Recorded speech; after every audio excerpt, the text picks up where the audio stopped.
दोस्तों, हम सभी की जिंदगी में कभी ना कभी ये पल तो आता ही है जिसमें हम अचानक से बोल उठते हैं, व्हाट अ कोइंसिडेंस। वैसे दोस्तों, आपकी जिंदगी में सबसे बड़ा इत्तेफाक कौन सा हुआ है, उसके बारे में हमें कमेंट में बताना मत भूलिएगा, क्योंकि आज मैं यानी आपका होस्ट हो तो सैम आपके फेवरेट चैनल में आपको कुछ ऐसे इत्तेफाक दिखाऊंगा जिसे देखकर आप समझ ही नहीं पाएंगे कि ये इत्तेफाक है या जादू।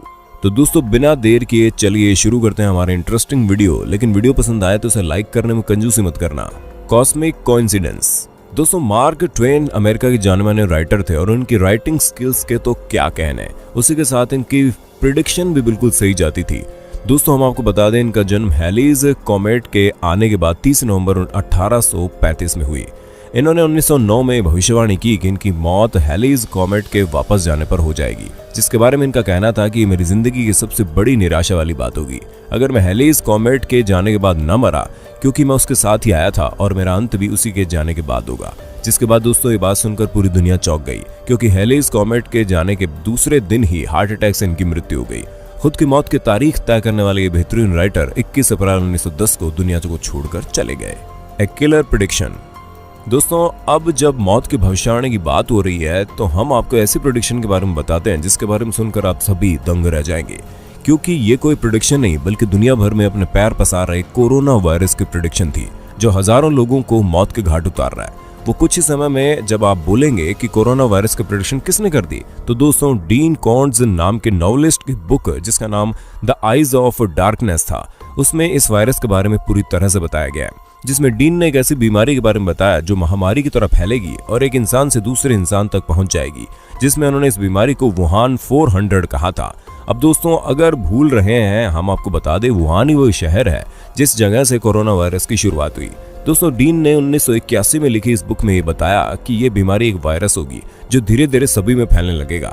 और तो और इनकी बुक के कुछ पन्ने पलटे गए तो उसमें बहुत सी चीजें कोड वर्ड में लिखी हुई थी, जिससे पता चलता है कि इन्होंने इस बीमारी के आने का आकलन पहले ही कर लिया, क्योंकि इस बुक में अगर कोड वर्ड में ढूंढा जाए तो वो सभी बातें मौजूद मिलेंगी जो उस समय हो रही है, चाहे वो 2020 की महामारी हो या फिर इस महामारी की शुरुआत 2019 से हुई हो।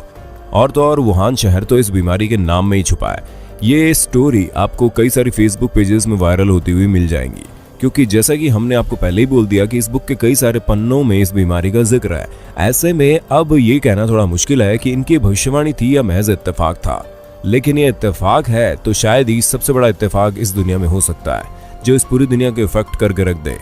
Dennis the Menace. दोस्तों, डेनिस द मेनिस एक ऐसा कार्टून कैरेक्टर है जिसे यूएस में काफी पसंद किया गया, जिसमें इस कैरेक्टर के पीले बाल होते हैं और ये रेड कलर की ड्रेस पहनता है, और तो और इसके साथ एक कुत्ता भी होता है। दोस्तों, इस कार्टून कैरेक्टर को सन 1951 में अमेरिकन कार्टूनिस्ट हैंड केचम ने क्रिएट किया, जो उनका खुद का आइडिया था। इनका एक cartoon character Dennis the Menace US में रहने वाले 12 मार्च 1951 में एक न्यूज़पेपर में प्रकाशित किया गया। लेकिन दोस्तों, किसे पता था कि यूके की फेमस बीनो कॉमिक बुक अपना नया कैरेक्टर ला रही है, जिसका नाम भी डेनिस द वेनिस था। इस कैरेक्टर में लड़का ब्लैक लाइनिंग वाली टी शर्ट पहनता है और उसके काले बाल होते हैं। उसके साथ एक कुत्ता भी होता है जो कि यूएस वाले डेनिस द मेनिस से काफी मिलता जुलता है। तो दोस्तों, इन दोनों ही कैरेक्टर्स को अलग अलग कार्टूनिस्ट ने क्रिएट किया, लेकिन दोनों में इतनी ज्यादा सिमिलैरिटी है कोई भी इस बात पर यकीन कर सकता है, पर ये दोनों अलग अलग लोगों का दिमाग है। और तो और सबसे चौंकाने वाली बात तो ये है कि दोनों ही कार्टून कैरेक्टर अपनी अपनी जगह पर काफी ज्यादा फेमस हुए और सक्सेस भी। Lucky dollar. अच्छा दोस्तों, क्या आप सोलमेट जैसी चीजों पर विश्वास करते हैं? अगर नहीं करते तो इस स्टोरी को सुनने के बाद आपको इस बात पर जरूर विश्वास हो जाएगा, क्योंकि ईस्टर और पॉल एक कपल थे जो एक दूसरे को प्यार करते थे। एक दिन पॉल जब एक रेस्टोरेंट में सैंडविच खरीदने गया तो उसे पेमेंट के रिटर्न में बचा हुआ एक नोट मिला, जिस नोट पर ईस्टर लिखा हुआ था। उस नोट को देखकर पॉल काफी खुश हुआ।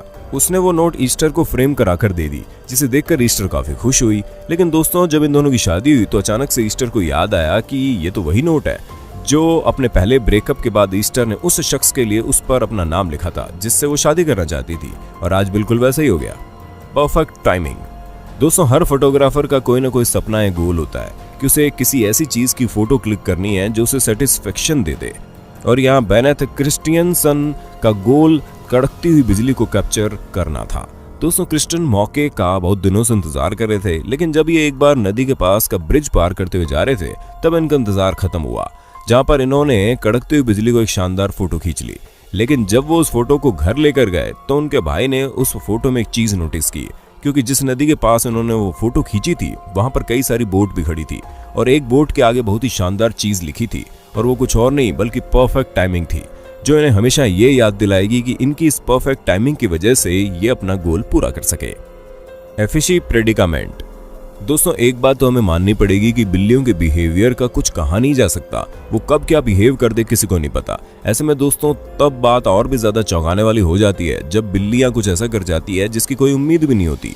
अब जैसे कि आप इस कंटेनर को देख लो जो पानी सहित उल्टा गिरा हुआ है, और तो और इसके अंदर फिश भी मौजूद है। अब दोस्तों सबसे बड़ा कोइंसिडेंस क्या हो सकता है? बिल्ली के पूरा फिश कंटेनर गिराने के बावजूद भी फिश और कंटेनर दोनों सही सलामत है। Final resting place. दोस्तों 1914 से लेकर 1918 तक पहले वर्ल्ड वॉर के दौरान लगभग 7 लाख ब्रिटिश सोल्जर मारे गए। दोस्तों इस समय इतिहास के काले अक्षरों में लिखा जाता है, लेकिन दुनिया के इस पहले विश्व युद्ध से जुड़ा एक बेहतरीन कोइंसिडेंस भी हुआ।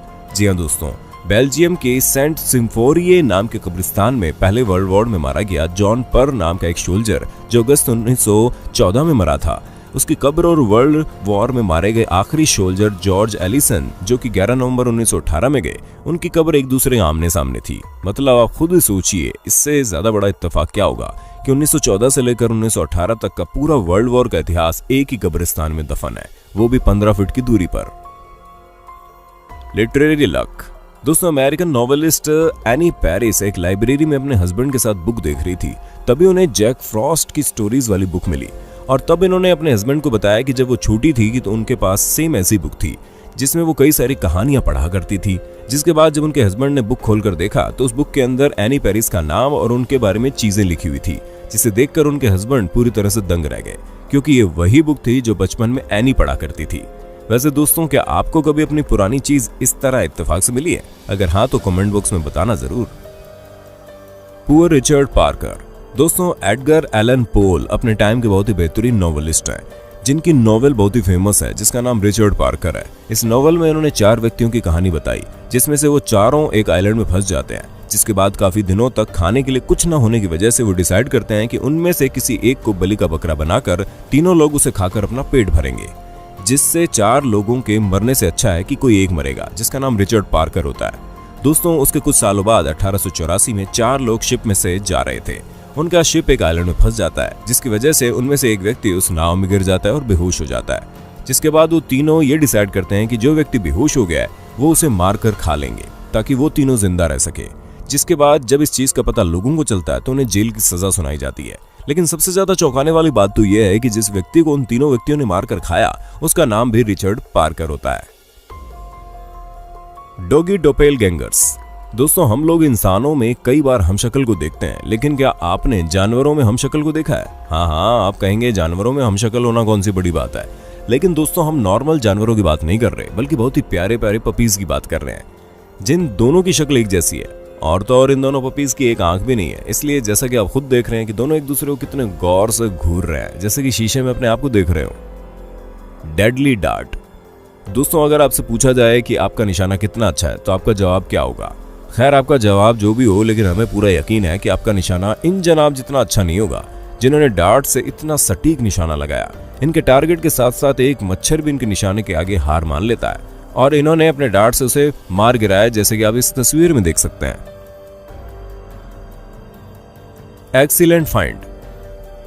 अंडों को पसंद करने वाले और अंडों को नापसंद करने वाले दोनों लोगों को ये कोइंसिडेंस जरूर पसंद आएगा, क्योंकि दोस्तों ज्यादातर आप लोगों ने एक अंडे में एक ही एग योक यानी कि चिड़िया के बच्चे को देखा होगा, और तो और दोस्तों एक अंडे में 2 योक होने की संभावना 0.1% होती है।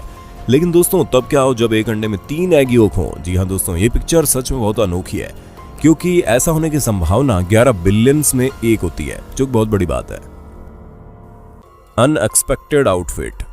दोस्तों अब ये टॉपिक तो ज्यादातर लड़कियों का ही फेवरेट होता है, क्योंकि ये बात तो हम बखूबी जानते हैं कि लड़कियां कैसे अपने कपड़ों को लेकर काफी सतर्क रहती हैं और वो कभी नहीं चाहती कि उनके कपड़े किसी दूसरों के कपड़ों से मैच करे। ऐसे में दोस्तों तब क्या हो जब उनके कपड़े किसी इंसान के कपड़ों से नहीं बल्कि आसपास मौजूद चीजों से मैच करे।